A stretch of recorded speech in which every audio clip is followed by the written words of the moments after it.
അതുകൊണ്ട് എന്താ പറ്റുന്നത്? എന്റെ അയ്യപ്പന്റെ ആ എന്താ പറയുക, ആ ശബരിമല മൊത്തം കൊള്ളയടിച്ചു കൊണ്ടുപോകുമ്പോഴും എന്റെ സഹോദരങ്ങളായിട്ടുള്ള ജന്തുവർഗം കയ്യും കെട്ടി നിന്ന് ജാതിയും രാഷ്ട്രീയവും പറയും. അവർക്കത് വിഷയമല്ല.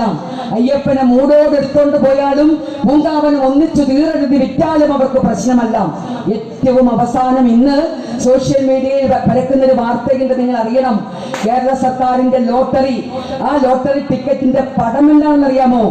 ആർത്തവ രക്തം ഇറ്റിറ്റ് ശിവലിംഗത്തിലേക്ക് വീഴ്ത്തുന്ന ഒരു ചിത്രവുമായിട്ട് ഇന്ന് കേരള സർക്കാരിന്റെ ലോട്ടറി ഇറങ്ങിയിരിക്കുന്നു. എത്ര ഹിന്ദു അറിഞ്ഞു?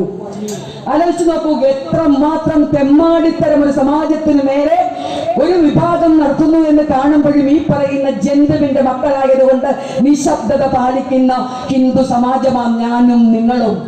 ആലോചിച്ചു നോക്കൂ, ഈ ഒരു ലോട്ടറി ടിക്കറ്റ് ഒരു ശിവലിംഗത്തിന്റെ മേലേക്ക് ഒരു സ്ത്രീയുടെ ആർത്തവ രക്തം ഇറ്റിറ്റു വീഴുന്ന തരത്തിൽ വെച്ച് അതിനൊരു രക്തം പുരണ്ട തുണിക്കഷണവും വെച്ചിട്ട് അതിന്റെ പടവും അടിച്ച് പ്രിന്റ് ചെയ്ത് ആ ലോട്ടറി നമ്മളെല്ലാം വാങ്ങിച്ചു പോക്കറ്റിൽ വെക്കും, നാണമില്ലാതെ.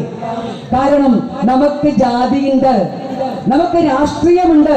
എനിക്ക് ജാതിയും രാഷ്ട്രീയവും ഉള്ളത് കൊണ്ട് നീ എന്റെ ശിവനെ നിന്ദിച്ചാലും, എന്റെ അയ്യപ്പന്റെ മുതല് തട്ടാലും, നീ എന്റെ കുലം തന്നെ മുടിച്ചാലും ഞാൻ നിന്റെ കൂടെ നിൽക്കും എന്നുള്ള ആ ഒരു ധാർഷ്ട്യത്തിന്റെ പേരില് ഇന്നത്തെ ഏറ്റവും ലേറ്റസ്റ്റ് കാര്യമാണ് ഞാൻ പറഞ്ഞത്.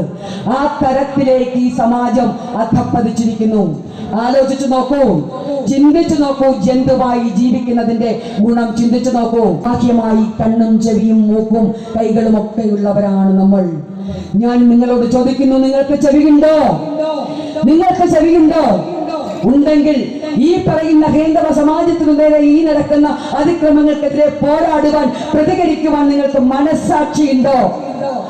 ഇതുപോലൊക്കെയുള്ള കാര്യങ്ങൾ കണ്ടും കേട്ടും സ്വന്തം സമാജത്തെ തെരുവിൽ ചവിട്ടി കരയ്ക്കുമ്പോൾ രാഷ്ട്രീയവും ജാതിയും പറഞ്ഞ് കളിക്കണോ ജന്തുവായിട്ട്? മാത്രമായി എനിക്ക് നിങ്ങളോട് ചോദിക്കാനുള്ളത്. വെറും ബാഹ്യമായ ചെവിയും കണ്ണും മൂക്കും വെച്ച് സ്വന്തം സമാജത്തെ ഒറ്റുകൊടുക്കുന്നവരാകല്ലേ.